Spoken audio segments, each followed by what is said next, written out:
दोस्तों स्वागत है आप सभी का वर्ल्ड अफेयर्स चैनल पर। और स्टार्ट करते हैं अपने आज के current affair quick points, organisation, special day, MCQ detail, news of the day और पीवाईक्यू। आप सब कुछ कवर कर सकते हैं इस वर्ल्ड अफेयर की वीडियो में, जो सुबह 6 बजे वीडियो सेक्शन में आ जाती है। मेरा टेलीग्राम चैनल जरूर ज्वाइन करें, अमन सर वाइफ स्टडी सर्च करें, पीडीएफ और लिंक्स के लिए आप इसमें कनेक्ट कर सकते हैं।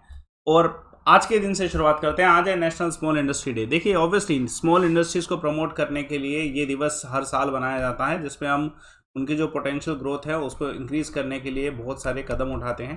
ठीक है, तो सरकार के द्वारा कदम उठाए जाते हैं। चलिए आज के सवाल को देखते हैं। ये अच्छी न्यूज़ है आप सभी के लिए और हम सभी के लिए।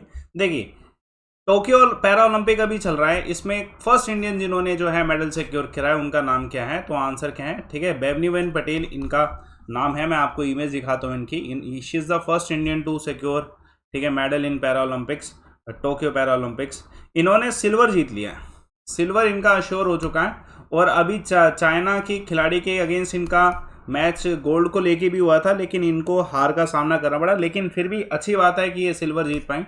ठीक है, तो बेहतरीन बात है। और दूसरा इम्पोर्टेंट ये है कि इससे पहले भी रायो पैरा ओलंपिक में दीपा मलिक, जो हाल फिलहाल में president of para Olympic committee of India है, ये फर्स्ट इंडियन रही वुमेन प्लेयर्स में जो कि क्या बोलते हैं सिल्वर जीती थी। तो इम्पोर्टेंट क्वेश्चन है, आने के चांसेस पूरे पूरे। देखिए विश्वामित्रा चोंगथम जो है ये किस खेल से संबंधित है? ये खिलाड़ी भी फेमस है, किस वजह से?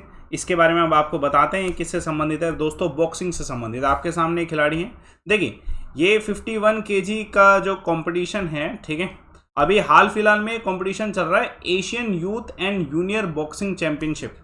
इसके ये फाइनल्स में आ चुके हैं। ठीक है, इसके ये फाइनल्स में आ चुके हैं। दुबई में ये मैच चल रहा है। ठीक है, डेफिनेटली ही विल विन, है ना। तो अभी जो इससे पहले मैच हुआ था इसमें इन्होंने बहुत अच्छे तरीके से शिकस्त दी थी 5-0 के स्कोर से। तो डेफिनेटली अब जो फाइनल है उसमें ये हराने वाले हैं। ठीक है, इतना हमें उम्मीद है। दुबई में होगा ये फाइनल, तो इम्पोर्टेंट क्वेश्चन आ सकता है। एक और देखिएगा, best feature fiction film 16th international film festival जो है अभी 2021 का हुआ, उसमें किसे मिला बेस्ट फीचर फिक्शन फिल्म? तो क्वेश्चन इंपॉर्टेंट है। आंसर क्या है इसका? सोपमैन, गैंगस्टर, इन सब में से आंसर क्या है? गर्ल विद द गोट, ये हैं। तो मैं आपको इसका पूरा डिटेल बताता हूँ कि हाल फिलहाल में अवार्ड किए गए 16th इंटरनेशनल फिल्म फेस्टिवल 2021 और Aryan international children film festival Jaipur में। ठीक है, तो उसके अकॉर्डिंग बहुत सारे अवार्ड्स आए हैं। तो उन अवार्ड्स में कुछ लिस्ट डाउन किया है मैंने इंपॉर्टेंट, जो आपके लिए इंपॉर्टेंट है। बेस्ट फीचर फिक्शन फिल्म अभी बताया मैंने, girl with the goat, directed by Rohit from India, Rohit Jain from India. और उसके अलावा बेस्ट डॉक्यूमेंट्री फिल्म गोशियो है, डायरेक्टेड बाय क्रिस्टन जैसर। और बेस्ट शॉर्ट फिक्शन जो है एक मैटर, डायरेक्टेड बाय वैलेंटीना। और best short documentary of pilgrimage, ठीक है, डायरेक्टेड बाय मार्क गोल्ड। तो ये 4 क्वेश्चन आपके आने के चांसेस हैं। तो आप चारों के चारों याद रखें। ऐसा नहीं कि सिर्फ बेस्ट फीचर फिक्शन से ही काम हो पाएगा। ठीक है, सब कुछ पढ़ना पड़ेगा आपको, चारों के चारों कवर करने पड़ेंगे। चलिए देखिए, प्रधानमंत्री जनधन योजना के इस बार 28 अगस्त को कितने साल पूरे हो गए? तो ऑटोमेटिकली कॉमन सेंस की बात है, 2014 के आसपास ये स्टार्ट हुआ था, तो 7 ही हुए होंगे। ठीक है, तो इसका आंसर तो हम ऐसे भी लगा सकते हैं, करंट अफेयर की जरूरत नहीं होगी इसके लिए। लेकिन फिर भी आपको इतना पता होना चाहिए कि प्रधानमंत्री जनधन योजना किसके लिए थी। देखिए भारत में एक राष्ट्रीय मिशन था फाइनेंशियल इंक्लूजन को लेके। ठीक है, फाइनेंशियल इंक्लूजन की सभी का जो है फाइनेंशियल इंक्लूजन हो, बैंकिंग को प्रमोट किया जाए। तो इसलिए जो है इसी दिन 28 अगस्त 2014 के दिन जो है प्रमोट किया गया और इस योजना को, स्कीम को, ठीक है, जारी किया गया, जिसमें फाइनेंशियल लिटरेसी को प्रमोट किया गया। ठीक है, और जितने भी लोअर इनकम ग्रुप इंडिविजुअल हैं उन सभी को बैंकिंग सर्विसेज प्रोवाइड कराने के लिए उनके खाते खोले गए। आप सभी जानते हैं। और इस खाते में बहुत सारी यूनिक बातें थी कि नो मिनिमम बैलेंस रिक्वायर्ड है इस अकाउंट को खोलने के लिए। ठीक है, और जीरो बैलेंस होने पर भी इसको ऑपरेशनल रखा जाएगा, ये भी इंपॉर्टेंट है। अमाउंट डालने पर इंटरेस्ट रेट भी रहेगा, रुपए डेबिट कार्ड भी इसके साथ मिलेगा। तो ये इंपॉर्टेंट था सोर्स, और डेफिनेटली इसके थ्रू बहुत सारे बैंक अकाउंट्स जो हैं खुले हैं। तो अभी 7 साल पूरे हो गए, ये क्वेश्चन आने के चांसेस पूरे पूरे। बताइए, देखिए हाल फिलहाल में जो बैंकिंग एम्प्लॉयज़ फैमिली हैं उनकी जो पेंशन है उसका थोड़ा सा इजाफा किया गया है। कितने परसेंट अब हो गया? 30% हो चुका है। ठीक है, कितना हो चुका है? 30% की। What percent of last salary drawn has been increase in the family pension of bank employees? तो ये 30% हो चुका है। कहने का मतलब जो लास्ट सैलरी होगी उसका 30% एज अ जो है पेंशन मिलेगा। तो ये जो अनाउंसमेंट है देखिए ये इंडियन बैंक एसोसिएशन ने प्रपोजल रखा था गवर्नमेंट ऑफ इंडिया के पास, और गवर्नमेंट ऑफ इंडिया ने इस प्रपोजल को पास कर दिया, जिसके तहत हर ऑन एन एवरेज जो फैमिली पेंशन है वो 30,000 से लेके 35,000 पर फैमिली बैंक एम्प्लॉयज़ की बनने वाली है। तो it's a good decision, definitely ये प्रपोजल रिक्वायर्ड था। और देखते हैं एक और क्वेश्चन इसी बात पे।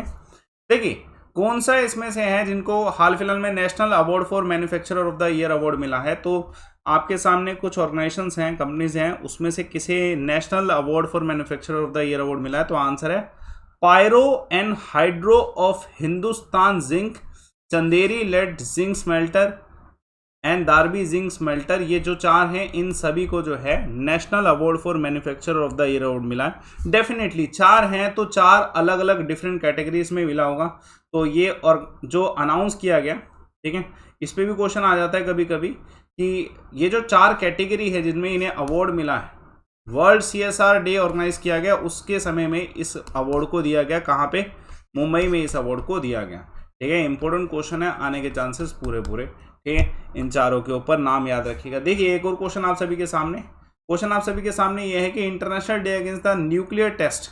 देखिए न्यूक्लियर टेस्ट जो है उससे डेफिनेटली ह्यूमन रिस्क रहता है, लाइफ रिस्क रहते हैं। तो यूनाइटेड नेशन इस दिन को रिकॉग्नाइज करता है कि टेस्ट जो है ना ही हो तो बेहतर। ठीक है, लेकिन फिर भी इसका आंसर बताएंगे तो चलिए। तो आंसर इस क्वेश्चन 29 अगस्त को international day against nuclear test जो है ऑब्जर्व किया जाता है। इसका मैं इतिहास बताता हूँ कि ये जो पहली बार इसको, ठीक है, यूनाइटेड नेशन जनरल असेंबली में डिस्कस किया गया और इसे, ठीक है, पास भी कर दिया गया कि 2 दिसंबर 2009 के 64th सेशन में, ठीक है, इस डे को, ठीक है, बनाया गया। और पहली बार इसे ऑब्जर्व 2010 में किया गया था। ये भी जान रख लीजिएगा कि इसमें इसको अलाउ किया गया और इसमें इसको ऑब्जर्व किया गया 2010 में। डेफिनेटली अवेयरनेस फैलाने के लिए कि जो हम न्यूक्लियर वेपन टेस्ट एक्सप्लोजन करते हैं उससे बहुत सारा नुकसान होता है। ठीक है, लाइफ रिस्क बहुत ज़्यादा रहता है, डेंजर बहुत ज़्यादा रहता है, तो इस चीज़ों को ऑब्जर्व करना भी चाहिए। ठीक है, चलिए एक और क्वेश्चन देखते हैं। गवर्नमेंट ने इंट्रोड्यूस किया है भारत सीरीज फीचर। देखिए होता क्या है कि जब आप एक स्टेट से दूसरी स्टेट में शिफ्ट हो जाते हो तो आपको अपनी जो गाड़ी का नंबर है उसका रजिस्ट्रेशन कराना पड़ता है, और जो है ना रजिस्ट्रेशन नेक्स्ट स्टेट में करवाना पड़ता है, जिस भी आप स्टेट में जा रहे हैं। उसमें बहुत सारी दुविधाएं आती हैं। तो सरकार ने किया है, सरकार ने इंट्रोड्यूस किया है Bharat series feature for free movement of personal vehicle across the state on relocation. कि मतलब आप स्टेट से रीलोकेट कर रहे हैं। सवाल अब ये पूछा जा रहा है कि जो भारत सीरीज है इसका जो कैरेक्टर कोड है वो कितने अंकों का होगा। तो 10 का होगा। ठीक है, तो इम्पोर्टेंट है। तो डेफिनेटली इसका फायदा क्या है कि इससे पहले क्या होता था, under section 47 motor vehicle act जो था 1988 का, उसके तहत ये होता था कि अगर आप किसी दूसरी स्टेट में रीलोकेट कर रहे हैं तो आपको 12 मंथ में ना उस स्टेट में जो है ना व्हीकल को चलाने के लिए रजिस्ट्रेशन करवाना पड़ता था, री रजिस्ट्रेशन करवाना पड़ता था। अब इसकी वजह से, भारत सीरीज की वजह से, जिसके 10 अल्फा न्यूमेरिक्स हैं, उसकी वजह से अब शिफ्टिंग जो है आसान हो जाएगी। ठीक है, there is no requirement of assigning the new registration mark. तो ये अच्छी पहल है। डेफिनेटली ये ईजनेस जो है बढ़ाएगी लोगों के रीलोकेशन पे। बहुत सारे रीलोकेशन इशू बनते हैं। चलिए देखिए बहुत इंपॉर्टेंट क्वेश्चन आने के चांस है, बहुत ठीक है, महत्वपूर्ण सवाल है। हाल फिलहाल में आरबीआई के अनुसार जो हमारा ट्रांजैक्शन लिमिट था Indo Nepal remittance facility scheme के अंतर्गत, उसमें थोड़ा सा इजाफा हुआ है। ठीक है, ऑनलाइन जो ट्रांसफर था जो एनईएफटी के थ्रू होता था, एनईएफटी के थ्रू, उसमें ना थोड़ा सा इंक्रीमेंट हुआ। अब ये कितना हो गया, 2 लाख। मैं आपको बता देता हूँ कि पहले कितना था।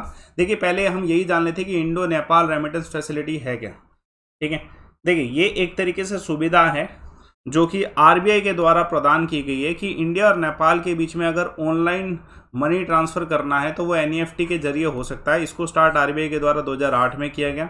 इसमें इंडिया का एसबीआई मैनेज करता है इंडिया की तरफ से, और नेपाल एसबीआई बैंक यानी कि एनएसबीएल जो है नेपाल की तरफ से, ठीक है, मैनेज करता है। इसकी जो पहले लिमिट थी ना ऑनलाइन ट्रांसफ़र की, वो थी 50,000। अब ये बदलाव आया कि इसे 2 लाख कर दिया। तो this is the current affair की अब कितना कर दिया, 2 लाख कर दिया। इससे पहले एक और लिमिट थी, सीलिंग लिमिट थी 12 ट्रांजैक्शन 1 साल में। ठीक है, अगर इंडिया और नेपाल के बीच में हो रही है, लेकिन अब इस लिमिट को भी रिमूव कर दिया ऑनलाइन ट्रांजैक्शन में। एक चीज है कि कैश बेस्ड ट्रांसफर जो है ना, उसमें जो लिमिट है वो 50,000 ही रहेगी, और उसमें जो मैक्सिमम ट्रांसफर वैल्यू होगी वो भी 12 ही रहेगी। ऑनलाइन में चेंज हुआ है, कैश बेस में नहीं हुआ है। तो मे बी आपको इस तरीके का क्वेश्चन भी मिले कि what is the maximum limit of cash based transfer, ठीक है, इंडो नेपाल रेमिटेंस फैसिलिटी के तहत, तो वो अभी भी 50,000 ही है, तो उसमें कोई बदलाव नहीं है। ये क्वेश्चन भी आने के चांसेस हैं। ब्रिक्स एग्रीकल्चर रिसर्च प्लेटफॉर्म जो है, ठीक है, ये कहाँ पे, तो न्यू दिल्ली में है ना। मैंने आपको इसका पहले भी एक कंटेस्ट बताया था, लेकिन अभी ये लेटेस्ट में अपडेट हुआ है। इसके थीम्स और इसके बारे में पता होना चाहिए। ये ना 11th मीटिंग हुई एग्रीकल्चर मिनिस्टर्स के बीच में, आप इधर देख सकते हैं, जिसमें इंडिया को रिप्रेजेंट किया union agriculture minister Narendra Singh Tomar ji ने। और ये ऑर्गेनाइज भी इंडिया में ही हुआ था, जो कोऑर्डिनेशन हुआ था इसका पूरा मीटिंग का, ठीक है। तो ये जो मीटिंग ऑर्गेनाइज की गई है, ये NAS complex Pusa road new Delhi में की गई है। इसका जो थीम रहा है, ठीक है, ब्रिक्स का जो थीम रहा है वो रहा BRICS partnership for strengthening agro biodiversity for food and nutrition security, इसका थीम रहा है। हम सभी जानते हैं कि we are the 41% of the world population, अगर ब्रिक्स की बात करी जाए, जो कि 24% वर्ल्ड GDP और 16% जो वर्ल्ड ट्रेड में कंट्रीब्यूट कर रहा है। तो हमारा एग्रीकल्चर प्रोस्पेक्टस अच्छा होना चाहिए, जिसकी वजह से हम क्या है, ठीक है, और ज़्यादा आगे बढ़ सके जितने भी ब्रिक्स नेशन के सदस्य हैं, ठीक है। चलिए आज का क्विक पॉइंट देखते हैं। क्विक पॉइंट है आज का कि कौन से जो है हाल फिलहाल में HSBC के CEO अपॉइंट किए गए हैं, चीफ एग्जीक्यूटिव ऑफिसर। तो हितेंद्र दाव जो है, इनको क्या कहें, कौन सा डिस्ट्रिक्ट है रिसेंटली जहां पर first Ayush university of Uttar Pradesh जो है बिल्ड की जाए, गोरखपुर में। और रिसेंटली भी state government announce to set up first handicraft park, तो उत्तर प्रदेश के द्वारा। तो क्विक पॉइंट्स को मैं आगे भी कवर करूंगा, ठीक है। आपको मैंने कल एक क्वेश्चन पूछा था, बहुत मुश्किल क्वेश्चन था शायद, लेकिन बहुत डिटेल में विवेक मेहता के द्वारा आंसर दिया गया है, ठीक है, कि कौन सा इसमें से सलमान रुशिद का बुक नहीं है। The an area of darkness is the book written by VS Naipaul, ये भी बहुत फेमस है। बाकी इनके अलावा शेप, मिडनाइट चिल्ड्रन, ठीक है, सेडविक वर्सेस जो है, ये सब कुछ जो है सलमान रुशिद जी के द्वारा जो है, ठीक है। तो इंपॉर्टेंट है, आप पूरा डिटेल देखिएगा, और वैसे आप कमेंट बॉक्स पे सभी का डिटेल देखा करो, बेटर रहता है। आज का क्वेश्चन देखिए, जो SSC CGL का ही है, ठीक है, 6 मार्च 2020 के एग्जाम में आया था। जो sustainable development goal India index है, वो किसके द्वारा डेवलप किया जाता है, तो इसका पूरा डिटेल बताइए। और साथ के साथ ये भी बताइए कि सस्टेनेबल डेवलपमेंट गोल में कितने टारगेट्स हैं, ठीक है। तो पूरा डिटेल में बताइए, सो डैट सभी की हेल्प हो सके। बहुत इंपॉर्टेंट क्वेश्चन है। और आप मुझसे कनेक्ट कर सकते हैं मेरे टेलीग्राम चैनल पे, अमन सर वाईफाई स्टडी सर्च करिएगा आप ये टेलीग्राम चैनल, और ज्वाइन जरूर करिएगा, सो डैट आपको PDF और लिंक मिल सके, और अन्य क्लासेस का भी PDF लिंक आपको मिल सके। देखिए, मैं आपको इसका करंट अफेयर का कंपाइलेशन भी कराता हूँ। जैसे आप चाहते हैं कि वर्ल्ड अफेयर का जो करंट अफेयर का कंपाइलेशन लास्ट मंथ्स के हैं वो सब आप करना चाहते हैं, तो सुबह 10 बजे करंट अफेयर की मेगा रिवीजन क्लास होती है अनअकैडमी में, फ्री ऑफ कॉस्ट है। मेरा प्रोफाइल लिंक वीडियो के डिस्क्रिप्शन बॉक्स में दिया हुआ, लिखा फॉलो अमन सर अनअकैडमी, वहाँ पे आपको ये लिंक मिल जाएगा। मेरे टेलीग्राम चैनल पे भी इस क्लास का लिंक मिल जाएगा। सुबह 10 बजे मैं क्लास लेता हूँ, तो आप ज्वाइन जरूर करें। और बाकी SSC गोल सिलेक्ट करें और गेट्स में क्लिक करें। देखिए, आप SSC के अलावा अल्ले कोई भी गोल भी जो है, ठीक है, ऐड कर सकते हैं। आपको एक रेफर कोड यूज करना है, लाइव अमन। प्लस कोर्सेज का डिटेल में आपको एक बार बता देता हूँ। प्लस कोर्सेज में आपको अभी सारे टीचर्स अवेलेबल होंगे, सारे एग्जाम्स की तैयारी हो रही है। 24 मंथ पे आपको 1 साल फ्री भी मिल रहा है, और नए बैचेस 1 सितंबर से स्टार्ट भी हो रहे हैं।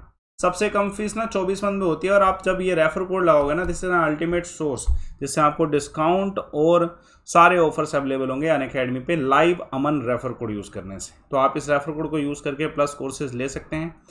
अनअकैडमी कॉम्बैक संडे को 12 बजे होता है। रेफर कोड लाइव अमन यूज करिए। अच्छा एफर्ट करेंगे 40 क्वेश्चन पे, तो आपका रैंक आएगा और आपको स्कॉलरशिप मिलेगी। ऐप पर ही ये मिलता है, अवेलेबल होता है। फ्री टेस्ट सीरीज भी आपकी ऐप पर ही अवेलेबल है। So thanks a lot. आप सेशन को लाइक करिए, शेयर करिए, चैनल को सब्सक्राइब करिए। सुबह 6 बजे वर्ल्ड अफेयर के वीडियो सेक्शन पे ये वीडियो आ जाती है, तो देखिए जरूर। Thanks a lot for watching.